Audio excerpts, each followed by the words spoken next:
안녕하세요. 와인과양 채널 운영하고 있는 와인펭귄입니다.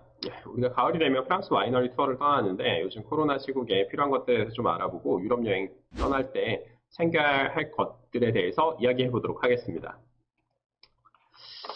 먼저 우리가 유럽으로 떠나는데 얼마 전에 유럽에 다녀왔어요. 유럽에 다녀왔는데 이때 뭐 요구하는 것들이 많더라고요. 그래서 특정 항공사들마다 뭐 기준이 좀 다르고 한 것 같은 느낌도 있는데 일단은 코로나 시국에 필요한 서류들이 있는 걸 알고 있는데 직원들이 잘 몰라요. 승무원들이 잘 몰라서 준비를 굉장히 잘해야 됩니다. 잘해야 되고 필요한 경우에는 규정도 뽑아가야 되는 경우가 생겨요. 그래서 네, 일단은 여러분들이 이제 코로나 관련돼서 준비해야 될 서류는 그거 있죠. 백신 맞으신 분들은 접종 증명서를 가져가면 되죠.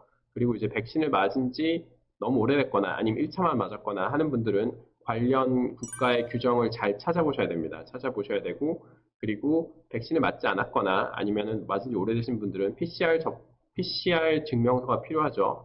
코로나19 음성 확인서라고 부르는 PCR 또는 신속 항원 검사라고 얘기하는데 보통 이제 PCR 검사를 받으시면 되고요. 만약에 준비가 안 됐다. 그러면은 빨리 비행기 타기 전에 좀 여유가 있으면 그 인천공항에 외부에 PCR 검사 받는 곳이 있어요. 거기서 빠르게 검사 받으시면 보통 한 대여섯 시간 정도에 나옵니다. 그걸 가지고도 통과할 수가 있습니다. 아니면 완치 증명서라고 하는 것도 있는데 옛날에는 발행했는데 요새는 발행하지 않는다 그래요. 그래서 격리 해제 확인서라고 불리우는 네, 게 있어요. 코로나19 확인자 격리 해제 사실 확인서라는 걸 발행해 주는데 여기 보시면 이렇게 뭐 검사일 해가지고 격리 해제일 나오죠.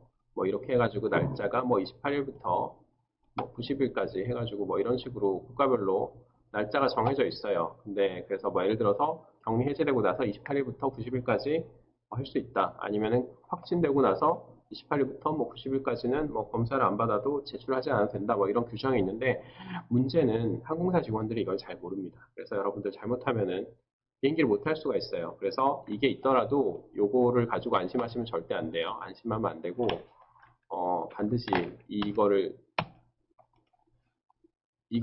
챙겨가시는 게 좋습니다. 그래서 PCR 검사를 받으시는 게 좋고요.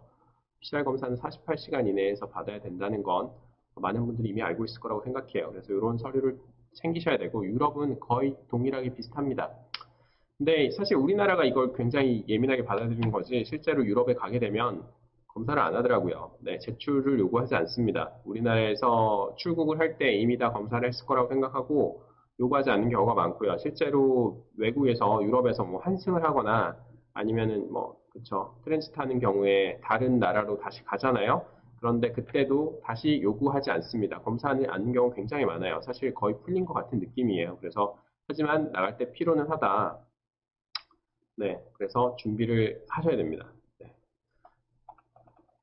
그러면 이거 말고 그쵸 그 비행기로 타는 경우에는 그 출입국 관리소 같은 것도 있어가지고 검역도 하고 뭐 이런 내용들을 검사를 하는데 기차를 타고 여행해야 되는 경우에는 기차를 타고 예를 들어서 독일에서 프랑스로 가죠. 독일에서 프랑스로 보통 가게 되면 독일에서 그 어디야 보통 중간에 뭐 룩셈부르크 같은 데 경유해서 프랑스로 들어가는데 그러면은 기차를 타고 가요. 기차를 타고 가면은 음, 입국 심사 같은 걸 안 합니다. 그래서 서류가 필요가 없어요. 아예 필요가 없어. 아예 필요가 없는데 여러분들에게 알려드릴 팁 하나는 여러분들이 이제 기차 여행을 하려고 기차 티켓팅을 하는데 기차가 만약에 환승을 여러 번 해야 되는 경우가 있어요.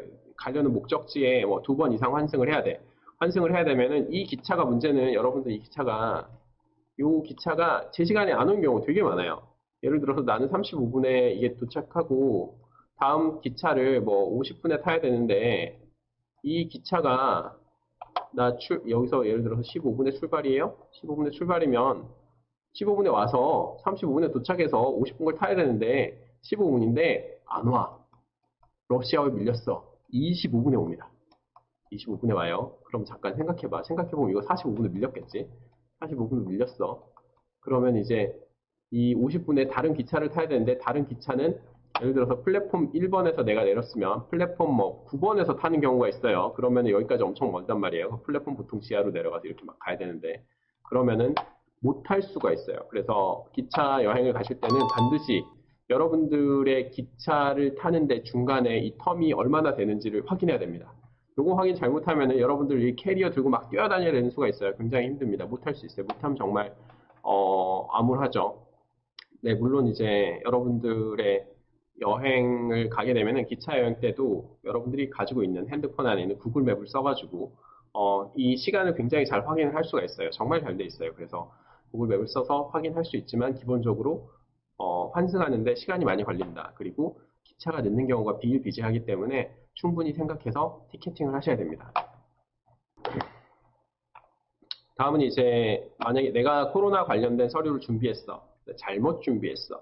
비행기를 못 탔어. 아니면 비행기를 놓쳤어. 비행기를 못 탔습니다. 그러면 우리가 보통 끊는 티켓은 라운드 티켓이라 그래가지고 원웨이가 아니죠. 왕복 티켓이에요. 갔다가 오는 건데 갔다가 와야 되는데 가는 티켓을 못 탔잖아. 그러면 오는 티켓이 오픈되지가 않는다 그래요. 사라지는 건 아니고 이게 없어져. 사라지는 게 맞네. 없어져요. 그래서 여러분들이 만약에 이 티켓을 비행기를 못 탔다.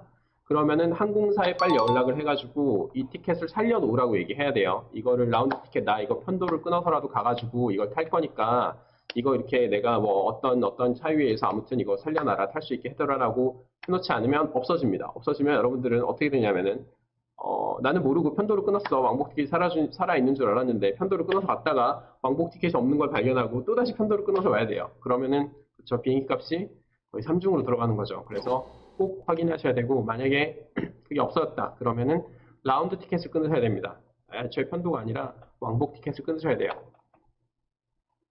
그리고 이제 여행을 하게 되면은 여러분들이 챙겨야 될 것들이 몇 가지 있는데 여행 관련된 기본적인 내용이 아니라 우리가 약간 좀 여행에 특화된 배낭여행을 다니지 않고 이렇게 뭐 차량을 이동하거나 아니면 일반적인 여행을 간다고 생각했을 경우에 필요한 것들인데 여러분들이 가지고 있는 수화물에 가지고 있는 트렁크 우리 보통 이제 하나 가져가죠. 하나 붙일 수 있죠. 그리고 여러 개를 붙일 수도 있어요. 외국 사람들 보면 여러 개 들고 다니는 거 많이 볼 거예요.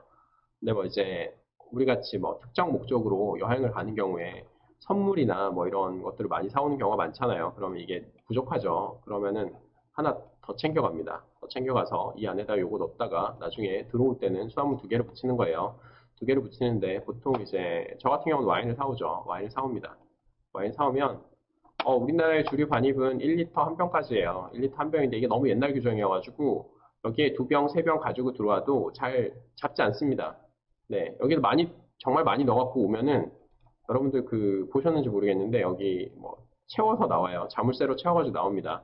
채워서 나오고 소리가 나면은 그냥 무조건 신고를 하러 가셔야 돼요. 그런 게 있는데 이게 붙어서 나오지 않으면 그냥 통과할 수가 있어요. 그래서 보통 그냥 세 병까지는 안 잡는 것 같아요. 이거는 경험상 그런 거고 뭐 예를 들어서 연속해서 세 병짜리가 쭉쭉쭉 나오면 잡힐 수도 있겠죠. 그래서 여러분들이 만약에 이런 것들을 좀 사오고 싶다 그러면 가방을 하나 더 챙겨서 여기다 또 넣어갖고 오시면 됩니다. 뭐 한 두세 병 정도 들어있는 거 가지고 뭐라 나무라진 않아요. 하지만 여러분들이 성실 신고를 하시기 위해서는 물론 많이 사오고 관세 가서 신고하시면 됩니다. 신고하면은 뭐라고 하지? 성실 신고라고 해야 되나? 그런 걸로 해가지고 깎아줘요. 네. 실제 내는 것보다 좀 깎아주는 게 있습니다.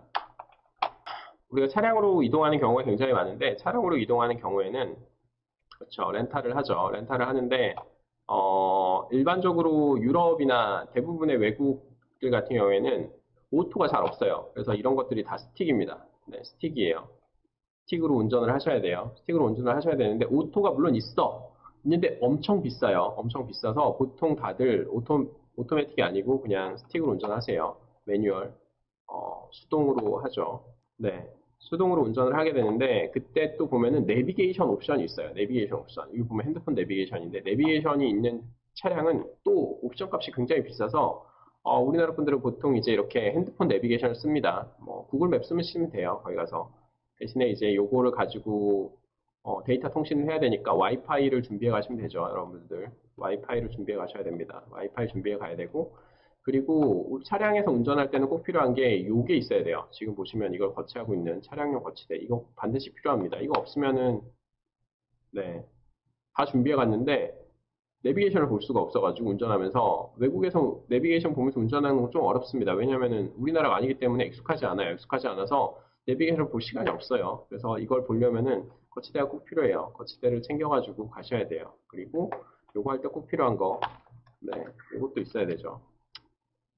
언제 떨어질지 모를 배터리를 대비해서 요새는 뭐 보조 배터리는 굉장히 흔하기 때문에 네, 요거 챙겨가셔야 돼요. 네, 보조 배터리나 여러분들 잘 아시죠? 비행기 탈 때 보조 배터리하고 노트북은 반드시 네, 붙일 수 없습니다. 수화물로 붙이는 게 아니고 꼭 그 짐으로 들고 타셔야 돼요. 들고 타셔야 돼요. 그리고 이 배터리 용량은 한계가 있습니다. 그래서 여러분들이 확인하시면 돼요. 이게 수량도 제한이 있고 용량도 제한이 있어요. 근데 보통 우리가 일반적으로 가지고 다니는 배터리는 충분히 다 가지고 탈 수 있습니다. 네, 그리고 우리가 숙박을 하게 되는데 보통은 이제 뭐 호텔이나 이런 여러분들이 알고 있는 인터넷 사이트에서 많이 그 예매를 해서 가죠. 근데 뭐 하루 자야 되는데 그 동네 뭐 이렇게 숙소값이 너무 비싸거나 굉장히 애매한 상황에서 우리가 호스텔 가끔 이용해요. 아니면 이제 어린 친구들 같은 경우는 숙박비를 줄이기 위해서 호스텔을 많이 쓰는데 호스텔 가기 전에 좀 여러분들이 꼭 아셔야 되는 내용이 있어요. 이를테면 호스텔 같은 경우는 그쵸, 여행객들을 위해서 만들어지긴 했지만 사실상 뭐 도미토리라고 부르는 요런 이렇게 돼 있죠. 이렇게 돼 있어서 굉장히 많은 인간들이 있습니다. 굉장히 많은 인간들이 있어서 도미토리에서 이런 호스텔에서 묵기 위해서 필요한 것들이 몇 가지 있어요. 이를테면 뭐 안대나 뭐 귀마개 같은 거 뭐 그런 것도 필요하다고 하는데 제가 말씀드릴 거는 그런 내용은 아니고 여러분들이 여기 호스텔에 가는 순간 그 비용은 되게 저렴하지만 기본적으로 거의 모든 게 다 돈이라고 생각하시면 됩니다. 어떨 때는 뭐 에어비앤비로 빌리는 것보다 더 비싼 경우가 있어요. 이를테면 수건 이런 거 공짜가 아닙니다. 빌려야 돼요. 그리고 뭐 그쵸, 그 화장실에 가면은 비누가 없는 것도 많아요. 비누도 없고 네, 샴푸도 없고 바디워시 없고 아무것도 없어요. 여러분들이 다 들고 가야 됩니다. 그래서 사야 돼요. 아니면 준비해 가거나. 네, 그리고 여러분들이 이제 캐리어 들고 갈 건데 캐리어 여기 있으면은 그 안심하고 잠을 잘 수가 없잖아. 그래서 이거를 묶어놔야 돼요. 그래서 자물쇠를 가지고 다니시는 분도 되게 많아요. 그리고 어떤 호스텔은 요새는 대부분 있는 걸로 알고 있는데 요새는 옛날과 좀 달라서 호스텔에 보면은 캐비넷이 있어요. 캐비넷이 있어서 물론 이제 캐비넷이 있는 호스텔은 조금 더 비쌀 수도 있어요. 아니면은 이 침대가 몇 개 적게 있는 뭐 비용이 다른 경우에 캐비넷이 있는데 캐비넷에 보면은 캐비넷을 잠궈야 되는데 자물쇠가 없어. 자물쇠가 없어요. 그래서 자물쇠를 1층 내려서 또 사야 됩니다.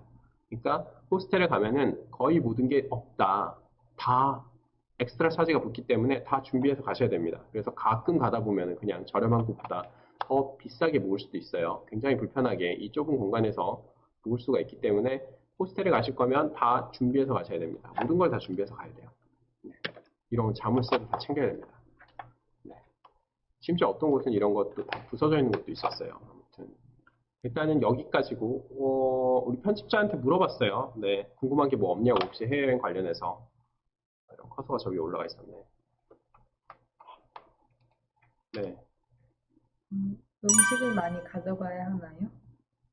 저희 우리 편집자는 약간 사회 초년생이어서 해외여행 나가본 적이 어렸을 적 말고는 없대요. 그래서 물어보는 내용인데 음식은 라면 같은 경우는 일반적으로 많이 싸가는 걸로 알려져 있는데 많이 싸가도 됩니다. 많이 싸가면 비용을 많이 절약할 수 있겠죠. 식비를 줄일 수 있는 효과가 있는데 반대로 현지 음식을 못 먹기 때문에 약간 좀 배낭여행을 가시는 분들에게는 뭐 많이 챙겨 가야 할 것들이지만 그쵸. 일반적으로 그 동네를 여행하고 그 지역을 여행하고 그 지역의 음식을 먹어보는 사람들에게 있어서는 굳이 필요가 없다. 유럽 마트에 한국 라면이 많나요? 라면이 꼭 중요한 건 아니지만 라면을 팔아요. 팔기는. 근데 별로 없어요. 잘 없어서. 근데 그 가면은 라면 코너 같은 데 가면은 우리가 아는 그런 거 말고 그 뭐지? 유럽 쪽 가면은 뭐 파스타 뭐 이런 게 좀 많긴 하지만 그 동남아에서 파는 그런 것들 있잖아요. 그런 것들이 좀 많습니다. 네. 또, 돈 얼마 가져가야 되냐고. 이건 사실 사람에 따라서 굉장히 다른 거기 때문에 본인이 쓸 만큼 가져가게 되는데, 그쵸. 이거를 이제 카드를 가져가서 카드로 결제를 할 수도 있고, 물론 이제 환이나 뭐 이렇게 카드 수수료나 여러 가지 차이가 있겠지만, 어, 거기 가서 얼마나 쓸 건지, 그거는 여러분들이 여행 계획을 짜면서 정해야 될 문제일 것 같아요. 네, 그럴 것 같고, 그리고 오히려 이제 이 현금을 진짜 많이 가져가시는 분들은, 그쵸. 신용카드 기록이 남으면 안 될 걸 사시는 분들이 많이 가져가세요. 그렇죠. 우리가 알고 있는 되게 비싼, 네, 비싼 액세서리나 뭐 백 같은 거 사시는 분들, 그런 분들이 되게 많이 가져가요. 네. 네, 그렇게 해서 우리는 9월에 여행을 갈 거고요. 앞으로도 종종 갈 것 같아요. 그래서 이 채널을 통해서 관련된 우리가 여행을 가기 전에 알면 좋은 것들, 그리고 꼭 알아야 될 것들, 그리고 여러분들에게 알려주고 싶은 것들에 대해서 영상을 만들어서 올려보도록 하겠습니다. 감사합니다.